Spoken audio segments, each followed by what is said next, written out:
Amigos, muy buenas noches. Bienvenidos a una nueva edición de Business Night Talks. Esta noche tenemos la presencia de Gustavo Jaramillo, CEO de Schneider Electric para Perú y Bolivia. Gustavo, bienvenido. Gracias por acompañarnos. Muchas gracias, Álvaro. Muy amable por esta invitación. Sí, soy el gerente general de Schneider Electric para Perú y Bolivia, basado acá en Lima. Gustavo, eres ecuatoriano. Justo conversábamos antes de comenzar. Yo te comentaba que había pasado una buena parte de mi tiempo en Ecuador. Y siempre lo que nos interesa es conocer a la persona. Pues cuéntanos un poco de tu vida, cómo se desarrolla tu carrera, qué estudias, cómo llegas a ser la cabeza de Schneider en Perú y Bolivia. Muchas gracias. Mira, esto comienza en el 97. Sí, yo soy de Quito, Ecuador. Ahí comencé mi carrera, hice 12 años ahí. Luego, como de pronto tú bien conoces, dentro de una carrera en el mundo corporativo, hay un momento en el cual necesitas experiencia internacional. Así es. Y bueno, aprovechando mi background, que lo tengo, ya te voy a contar un poquito sobre ello, aparece la oportunidad de ir a Europa, a Ucrania, después de Ucrania a Chile y de Chile acá. Pero en ese interín, yo tuve la oportunidad en su momento de estudiar en Ucrania. Yo hice ahí una ingeniería eléctrica con especialidad en centrales eléctricas y también un masterado en electrotecnia en esa época. Te estoy hablando en el 90, 96. Tengo que preguntar de esto, ¿en qué idioma? En ruso. ¿En ruso? Sí, yo sé ruso, sí. Es uno de los idiomas que conozco.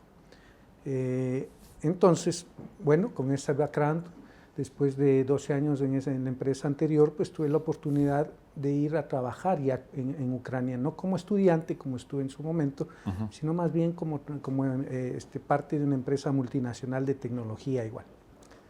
Ahí pasé 3 años de mi vida encargado del área de metalurgia en Ucrania, en Donetsk, que hoy seguramente muchos de los que nos están escuchando, viendo, van a identificar rápidamente a qué se refiere Donetsk en Ucrania, porque está en las noticias.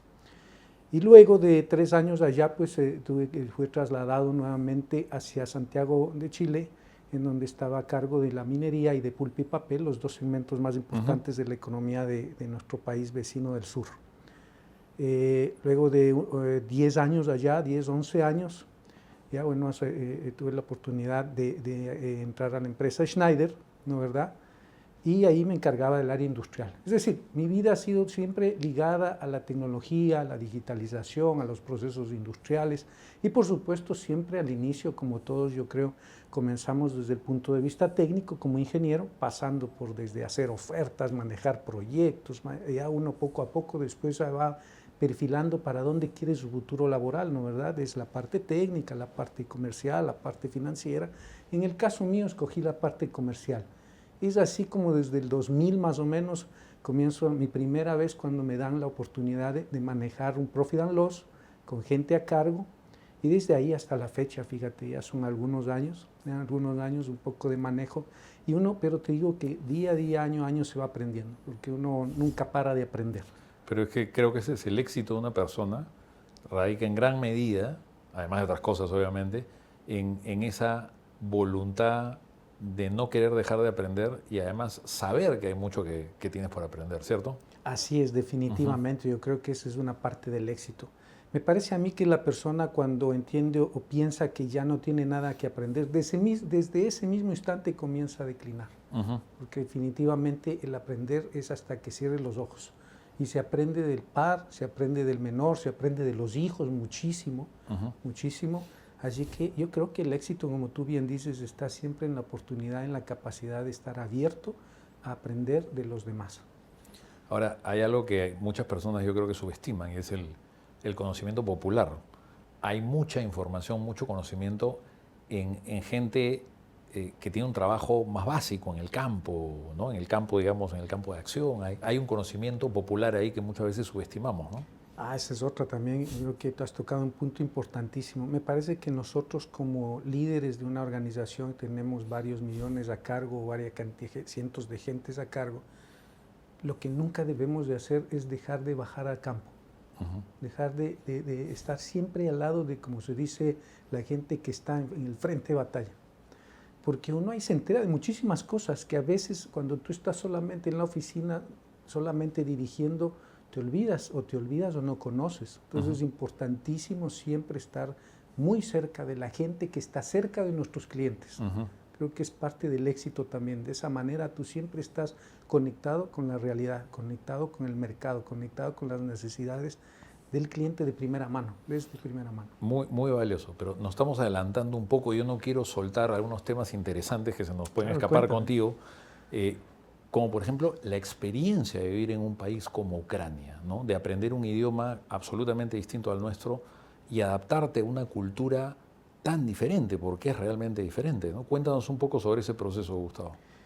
Mira, sí, yo creo que eso es una de las cosas que a mí, al menos personalmente, me marcaron para siempre, porque yo tuve la oportunidad de ir a Ucrania a los 18 años, jovencito. Y eso fue a través de una beca que me gané para estudiar en ese momento en uno de los países de la ex Unión Soviética. Yo apenas llegué a vivir un año allá y luego estuve ya en Ucrania, ¿no? Y ahí hice mi carrera. Entonces, claro, el primer año es de aprendizaje, el idioma, la cultura, etcétera. Te fuiste sin saber nada de ruso. Casi que nada, o sea, Niet da y se acabó. Niet da es pasiva, ¿viste? Y nada más, sí.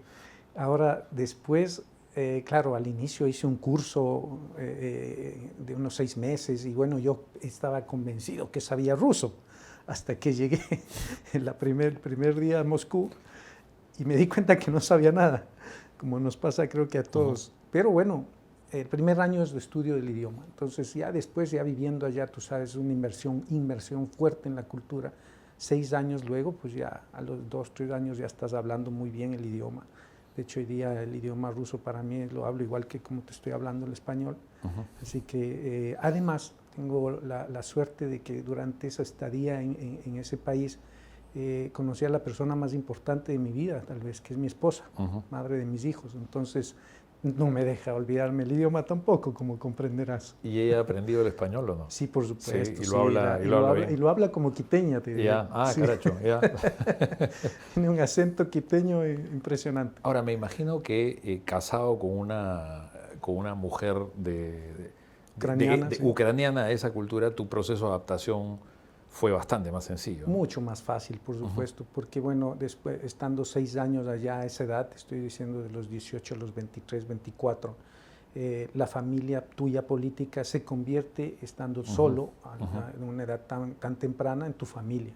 De hecho, hasta hoy mantenemos una excelente relación con mi familia política, que me ha hecho muy cercano a la cultura. Yo siempre digo, después de Ecuador, Ucrania es mi segundo país, ¿no? En realidad. Entonces lo aprecio mucho y estoy muy agradecido de Ucrania por lo que me dio. ¿Qué más ha habido en tu formación que tú consideres que sea algo que a ti te ha marcado, te ha formado realmente en el profesional que eres hoy? Bien, yo creo que son varias cosas, ¿no? Creo que, como te decía, siempre uno va aprendiendo en cada país, en cada cultura. Hoy tengo la suerte de haber estado trabajando en Ecuador, de donde yo soy, pasé a Ucrania, y en Chile es una cultura muy distinta, y hoy día que estoy ya, vamos al tercer año en Lima, también manejando los 2 países. Cada uno de los países tiene su cultura laboral, su cultura de manejo del personal, pero yo creo que todos coinciden en algo que es como cross, que es transversal, y es la capacidad que nosotros como líderes debemos tener para escuchar. Creo que mientras va pasando los años, uno trata o se convence de que como sabe mucho y las canas aparecen, debería ya saber todo, y no es así. Y ahí es donde está, yo creo, la capacidad de escuchar, es lo que te permite a ti avanzar, aprender y ser más cercano de la gente. Yo en algún momento aprendí y lo sigo practicando, porque es como, para mí esto del management no es una ciencia, es un arte. Es un arte en el cual uno, mientras más va practicando, se va haciendo más experto, más maestro. Entonces, creo que el liderazgo de una combinación entre firmeza y cercanía, ese es, creo yo, el balance. Firme en tus decisiones, firme en tus convicciones, coherente con la gente, firme, por supuesto, con los objetivos, obviamente para una posición como la nuestra, y creo que como muchos de los resultados es importante, hay que alcanzarlos. La pregunta está cómo lo haces, ¿ves? La pregunta está si esos resultados que obtienes 1 año o 2 años son sustentables cuando tú ya no estés ahí.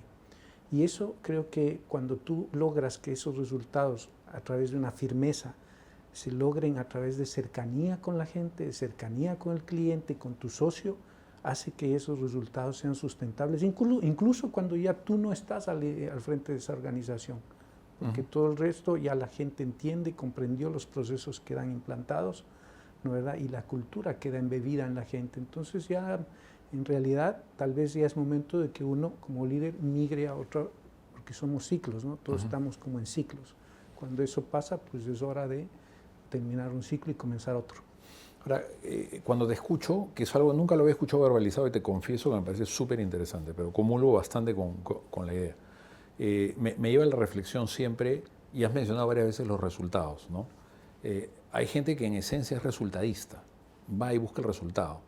Y hay otra gente, yo creo más en ese modelo, que lo que busca es hacer bien el proceso y el resultado es una consecuencia de hacer bien el proceso, ¿no? Así es. Y yo lo que he visto es que las organizaciones que hacen bien el proceso y a raíz del proceso obtienen el resultado, lo repiten.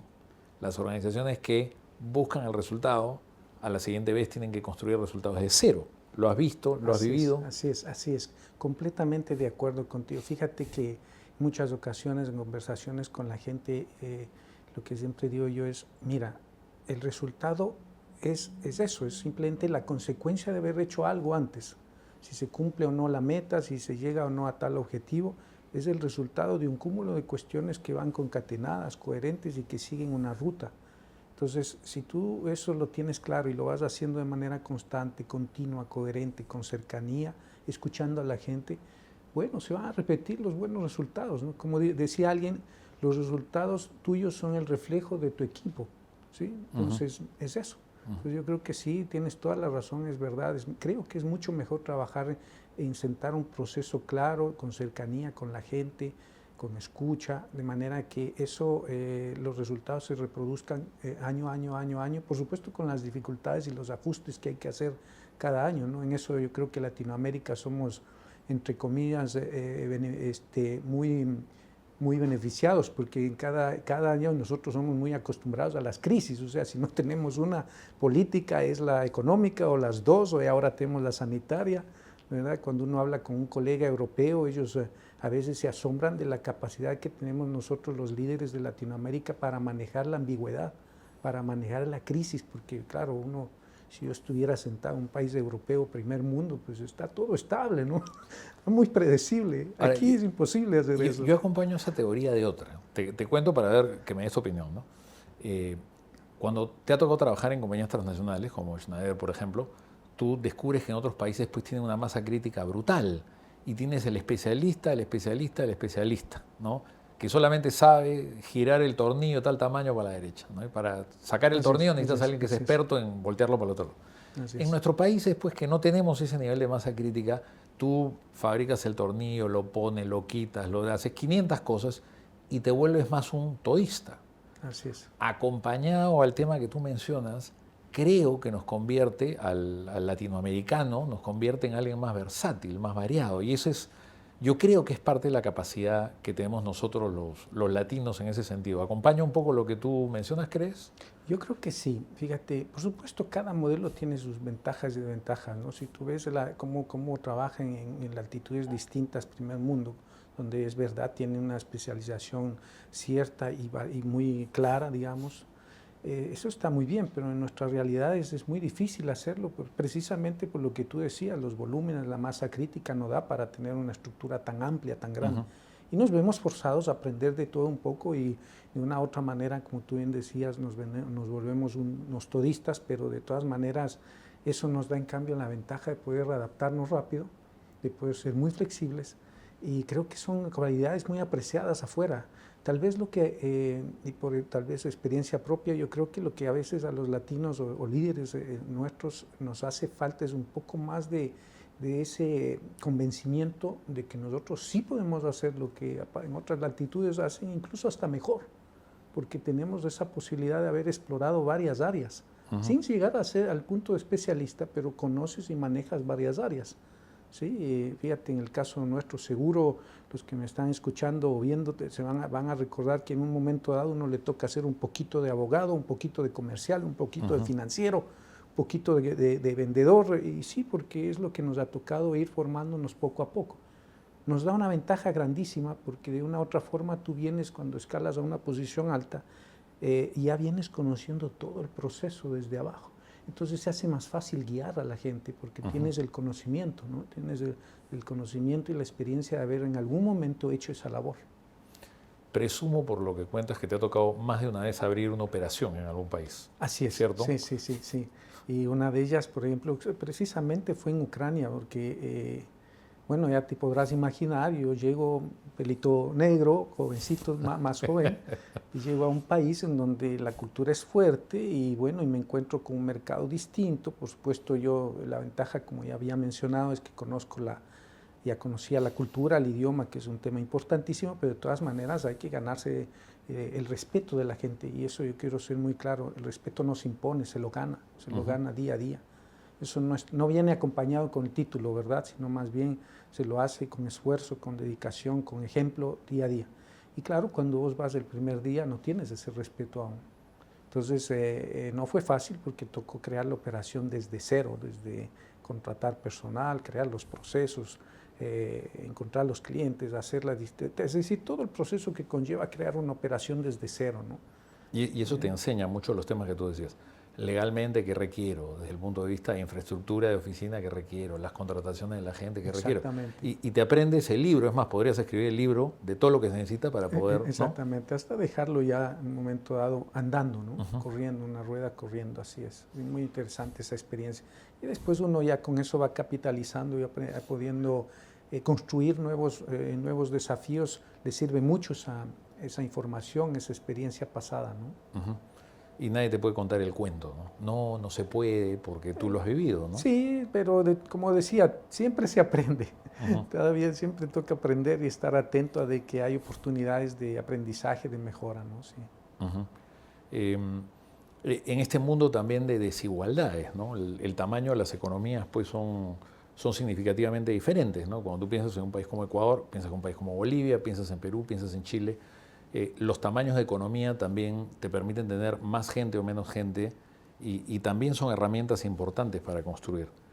Hoy que tú manejas una operación distribuida, ¿no? Porque estás acá, también manejas Bolivia, esa sinergia de países realmente te suma, tú sientes que se puede manejar bien, es un modelo razonable para este tipo de compañías. Sí, yo creo que también hay que, para poder hacer la conjugación de países, siempre es importante tomar en cuenta la cultura, incluso la historia, ¿no?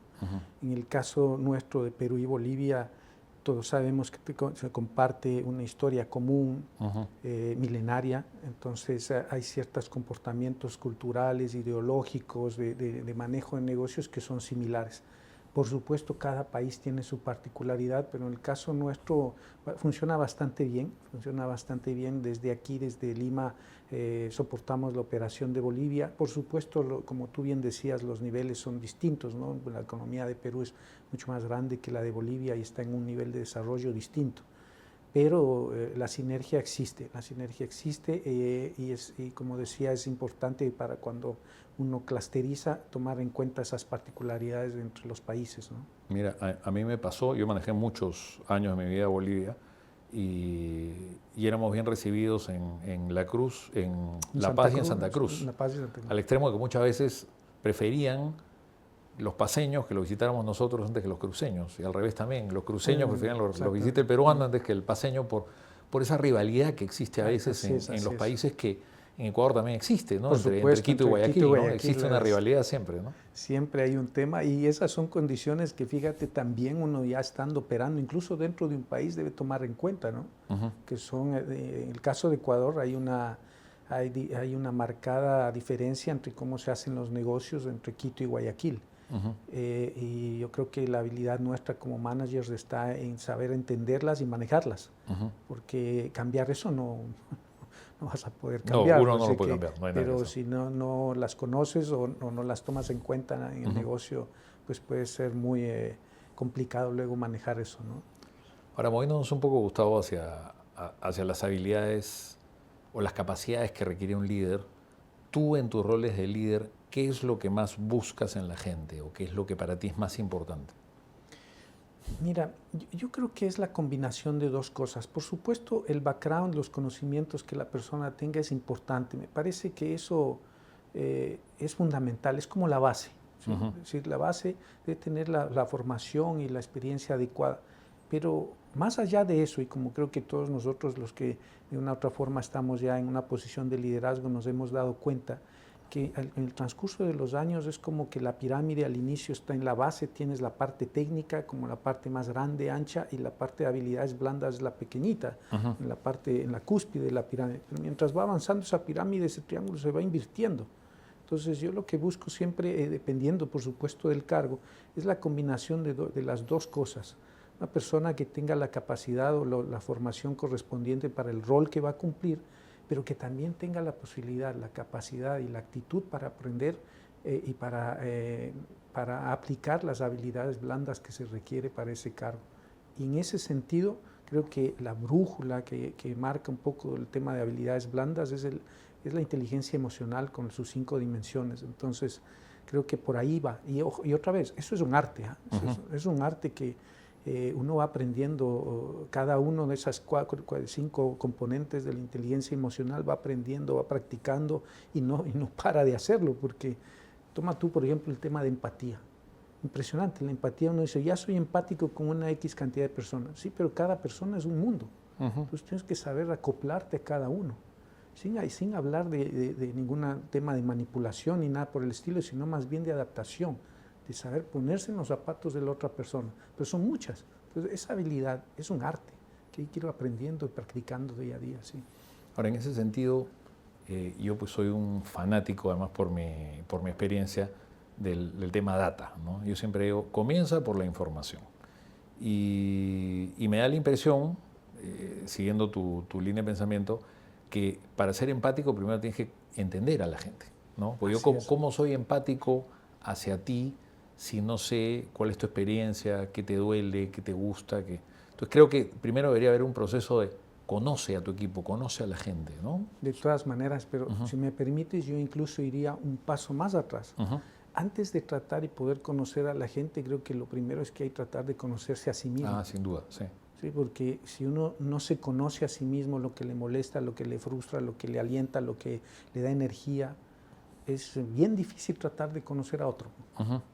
Bien difícil. Entonces yo creo que eso es al menos lo que trato de hacer siempre, tratar de uno mismo conocerse y después sí tratar de llegar a las otras personas. Y te falta otro más, que dentro de ese proceso de conocerse está la autoaceptación, ¿no? Así es. Porque así a veces hay cosas en las cuales no somos buenos y simplemente uno tiene que aceptarlo y decir ¿Cómo suples así eso, es, no? esto Así que es. no lo sé hacer bien o que no me gusta hacerlo, ¿cómo hago para que se haga bien? Exactamente. ¿No? Y ahí viene un punto que yo creo que es importante, que es te rodeas de la gente que te ayuda a suplir esas áreas, ¿no? Es correcto, 100% de acuerdo, porque a la final yo creo que todos y cada uno de nosotros tenemos áreas fuertes y áreas en donde somos más débiles, ¿no? Bueno, yo creo que es dentro de ese autoconocimiento, está en la detección de esas áreas y después tener la habilidad y dejar el ego a un lado tal vez para poder aceptar de que eso no lo voy a poder hacer al nivel que se requiere. Bueno, me rodeo de gente que sí tiene esa capacidad para poder complementarnos. Yo creo que ahí está la belleza de un equipo diverso, ¿no? Así es. Un equipo diverso, de un equipo inclusivo, ¿sí? Y has mencionado dos palabras que vamos a entrar a eso, diversidad e inclusión, que son dos temas que creo que son importantísimos, pero no quiero que se me escapen otros, ¿no? Por ejemplo, la inteligencia emocional para mí es indispensable. Hay una cosa que a mí me encanta y la repito siempre, que es el cuestionador, ¿no? El pensador crítico, al que Así le es. moleste el status quo. Esa es Así una es. habilidad que, por ejemplo, para mí es central dentro de todo, acompañada de otras que tú mencionas. ¿Es una que particularmente a ti te gusta, ¿no? Me encanta y de hecho yo creo que soy uno de esos. De hecho, uno de nuestros valores fundamentales es el Dare to Disrupt y está basado en eso, ¿sí? En cómo tú, con una idea innovadora, cómo mueves el status quo. Y yo creo que eso es parte incluso de nuestra evolución como seres humanos, ¿no? Así es. La capacidad de cuestionar lo que hoy está para poder progresar. Sí, esa es una capacidad básica que ojalá siempre tengamos en los integrantes de nuestro equipo, ¿no? ¿De qué te sirve rodearte de gente que todo el tiempo te diga sí, sí, ¿no? sí, o piense como tú? Bueno, los resultados van a ser siempre iguales. No, además te sientes un genio, ¿no? Exactamente, Sí, sí. sí, sí, claro que sí. Pero fíjate que es una habilidad hoy no solo reconocida, sino aceptada, pero acuérdate del inicio de tu carrera. No era pues la habilidad más aceptada, ¿no? No era la No, habilidad así más es. buscada, al contrario, ¿no? De acuerdo, yo creo que, bueno, en estos ya 25 años de experiencia he podido ser partícipe y observador de cómo ha ido cambiando el estilo de manejo de la gente, ¿no? Lo que tú acabas de mencionar antes, creo que los jefes nuestros antes, hace tantos años atrás, el deseo de ellos era de rodearse de gente igual a ellos, que vistan igual, que piensen igual, que opinen igual. Y si no estabas en ese De preferencia club, que no opinen entonces, también, ¿no? O y sea, si que no hagan, opinan, mejor. Sí, O sea, sí, claro. porque ¿para qué opinas si tú sabes todo, ¿no? Entonces, claro, ¿no? Eso ha cambiado muchísimo. Y fíjate que creo que está muy enlazado con las generaciones, ¿no? Si uno habla de la generación millennial ahora, que yo aprecio mucho de ellos, lo valoro mucho, es esa capacidad de decir lo que piensan.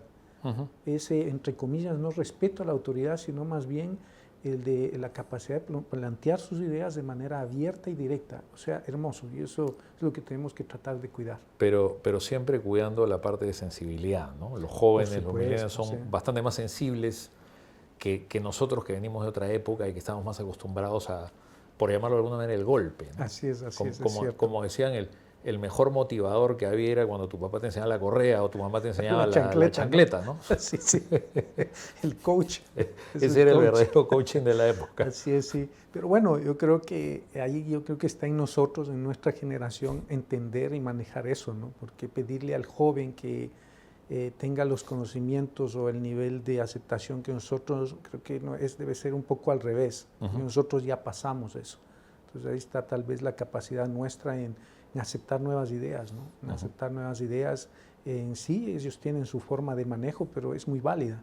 Tal vez en el caso nuestro mirar no solo la forma, sino el fondo, qué está diciendo, ¿sí? A pesar de que a veces la forma tal vez puede ser la no adecuada, pero lo importante es lo que está en el fondo, ¿no? En la misma línea hay otra combinación de habilidades que a mí me gusta mucho, te pregunto por ellas, es la pasión por el negocio combinada con el compromiso, ¿no? De acuerdo. Son dos que a mí por lo menos también me llaman mucho la atención en la gente. Mira, yo creo que a los que somos vendedores, yo me considero un vendedor, el sabor del triunfo es inolvidable. Entonces, si tú no logras tener ese sabor, si no lo sientes, si no te produce endorfinas, está complicado. Estás en otro negocio. Estás en otro negocio. Sí. Y eso no importa en la posición en la que estás, si al inicio era un pequeño negocio, ahora son más grandes, pero igual te genera satisfacción, te genera ese sentimiento del trabajo cumplido. Y por supuesto está el compromiso, sin ello no se puede ir adelante. Creo que son esas dos cualidades que tú acabas de mencionar, son las que me imagino a muchos de nosotros nos ayuda a sobrellevar el estrés, la presión del día a día, ¿no? Porque de otra forma pues sería esto un sufrimiento. Sí. Así que en realidad son dos cosas muy, muy importantes que deberíamos tener como líderes, digamos. Bueno, y las dos últimas que justo las comentamos, pero no quería dejar todas las otras, pues para mí esto es como la cereza del postre, ¿no? Diversidad e inclusión. ¿Cómo los incorporas, cómo los aprovechas en las organizaciones? Mira, en el caso nuestro, tengo el honor de ser parte de una empresa de Schneider Electric en donde la diversidad, la equidad y la inclusión están dentro de nuestro ADN. Y no es solo un eslogan, sino lo vivimos, lo sentimos. Fíjate que es tanto así que incluso está dentro de los objetivos del top management a nivel global y de ahí se cascadea. Es decir, en el caso nuestro hay un comité de diversidad, equidad e inclusión que funciona en los 5 países. Perú y Bolivia es parte del clúster andino nuestro. Entonces, tenemos metas muy claras sobre eso. ¿Por qué? Porque somos unos convencidos de que nuestra misión es dar siempre oportunidad a todos y a todas, sin importar su género, su orientación sexual, sus creencias, su color de piel, nada. Es decir, creemos de que las grandes empresas están hechas de grandes personas y para poder lograr eso, la única forma es de que la empresa sea diversa, sea inclusiva, ¿sí? Esa es la única forma y con eso logras equidad. Si hablamos de equidad de género, por ejemplo, importantísimo, de hecho tenemos metas muy claras, muy puntuales, en donde lo que aspiramos es de que nuestro staff sea 50-50. Y vamos en ese camino, ya estamos en el 36%, es decir, 36% más o menos, caso de Perú y Bolivia, son mujeres, profesionales serias, profesionales con mucha valía y que está demostrado que pueden hacer cualquier rol, ¿sí? Entonces, lo mismo en el tema de pago.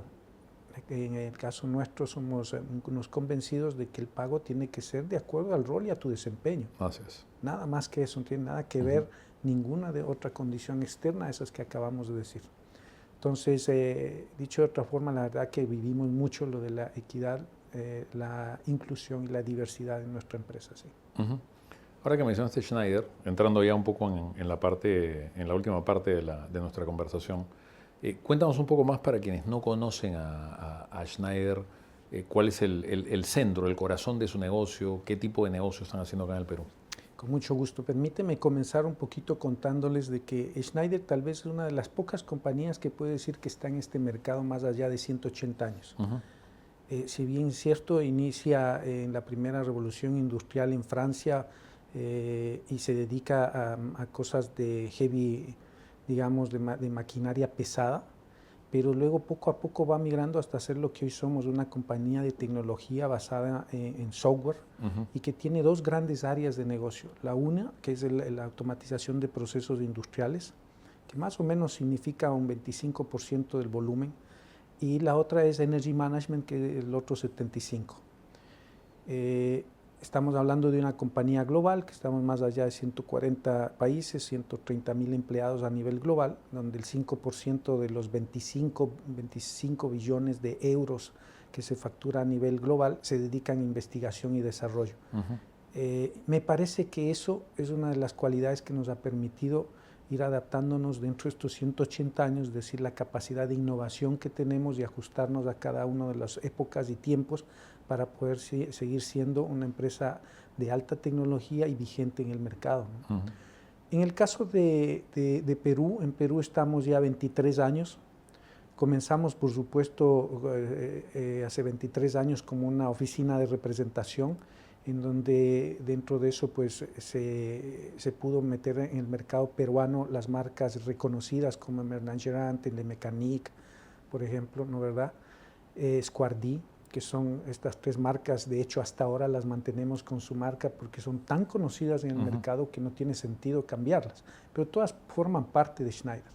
Entonces, en 1999 ya se funda la filial y ahí es donde vemos la necesidad de expandir nuestros productos, nuestras soluciones, de solamente productos para bajo voltaje, y ahí ya comenzamos a hacer soluciones completas. ¿Y eso por qué? Por el gran potencial que tiene Perú y Bolivia. O sea, todos sabemos Perú tiene una economía bastante fuerte, sólida, con fundamentos fuertes, a pesar de todo lo que nos ha pasado estos años.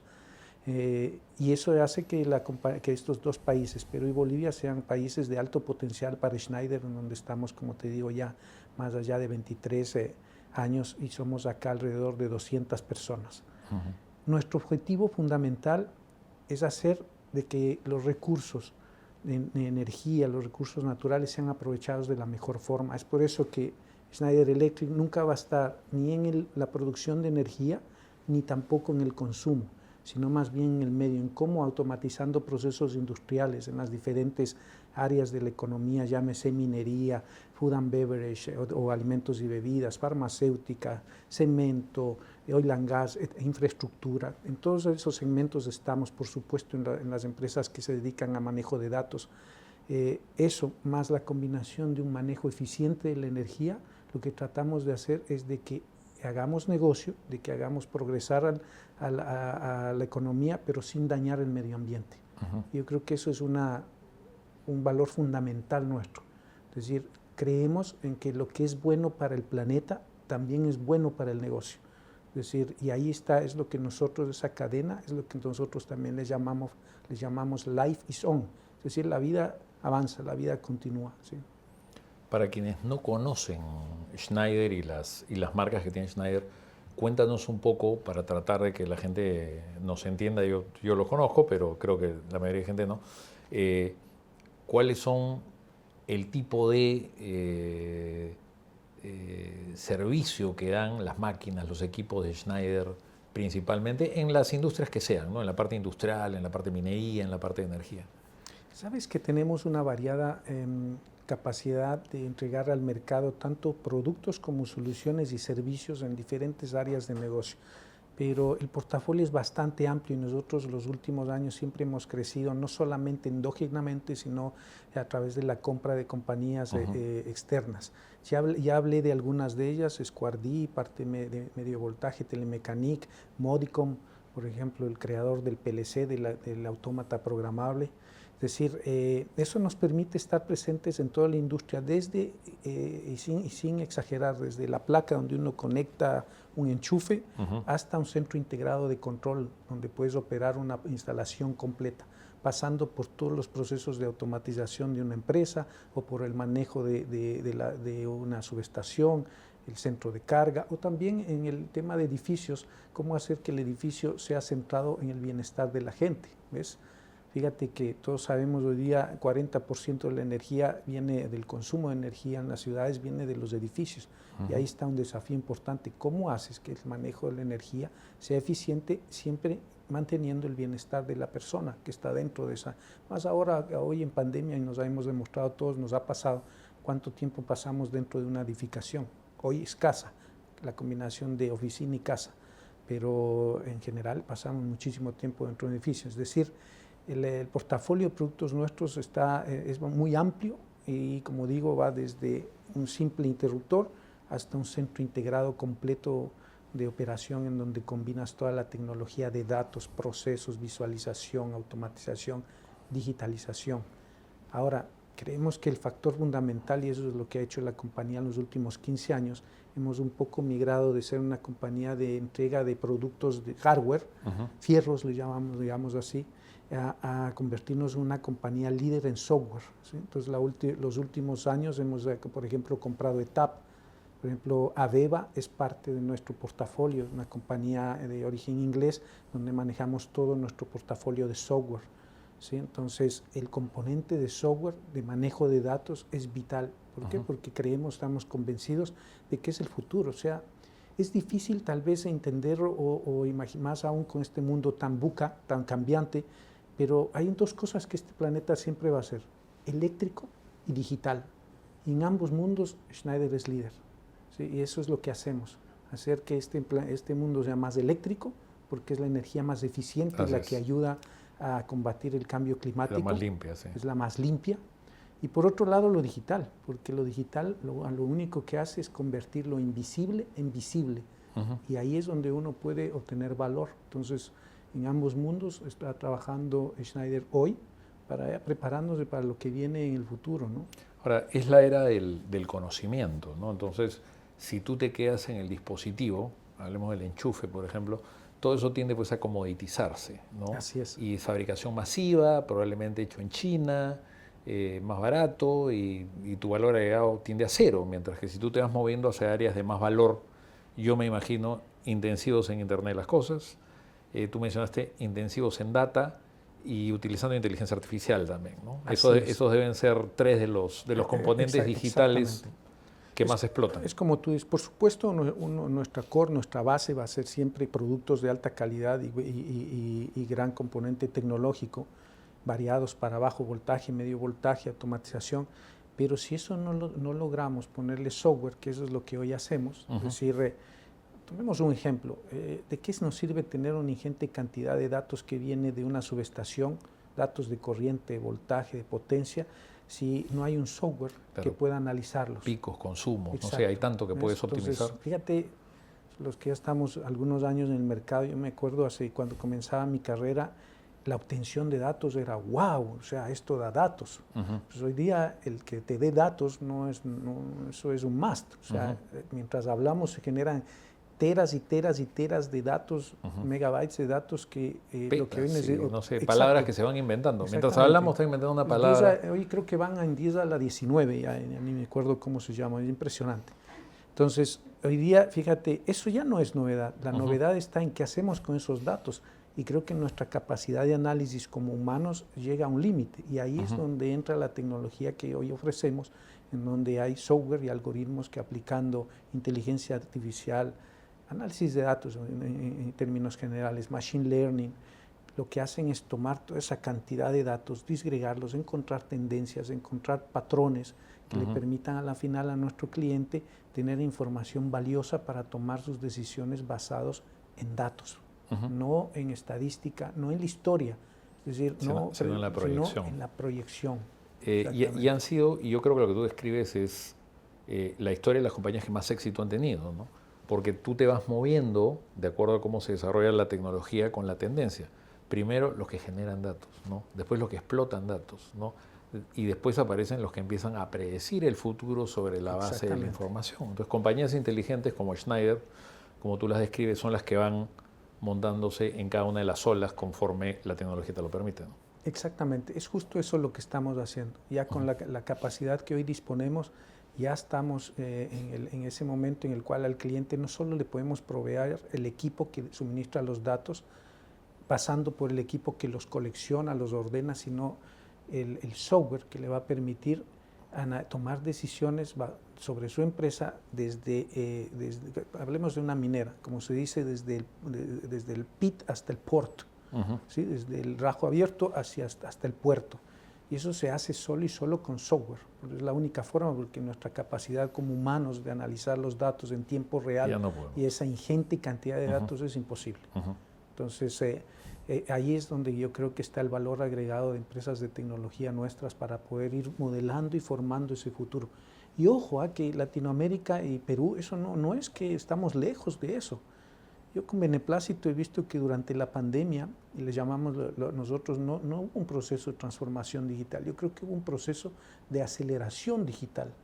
Lo que debía, antes de pandemia, lo que debía pasar en 5 o 6 años pasó en uno.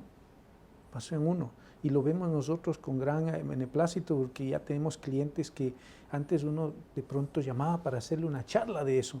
Hoy no, hoy ya nos hacen los pedidos de eso, metido con ciberseguridad, importantísimo, que es una de las cosas que hoy todo puedes tener, pero si no tienes los apropiados paquetes de software, conocimiento y procesos de ciberseguridad, es muy complicado. Entonces, fíjate, ya no es futuro, lo estamos viviendo. Algo trajo la pandemia, dentro de todo lo malo que ha sido, obviamente algo trajo de bueno en ese sentido, ¿no? Gustavo, sumamente entretenido, la verdad que ha sido un tiempo, a mí se me ha pasado volando, pero creo que ha habido muchísimo contenido, una conversación realmente entretenidísima. Yo te quiero agradecer por el tiempo que nos has dado y por habernos transmitido toda esa experiencia y todas estas historias que estamos seguros van a ser del completo agrado de nuestra audiencia. No, el placer ha sido mío. Muchísimas gracias por esta invitación. Qué gusto poder acompañar aquí y poder de alguna u otra forma compartir y también aprender. Así que muchas gracias. Gracias, Gustavo. Estuvo con nosotros Gustavo Jaramillo, gerente general de Schneider Electric para Perú y Bolivia, a quien le agradecemos por el tiempo y lo que ha compartido con nosotros. Y con ustedes, amigos, será hasta una próxima edición de Business Night Talks. Buenas noches.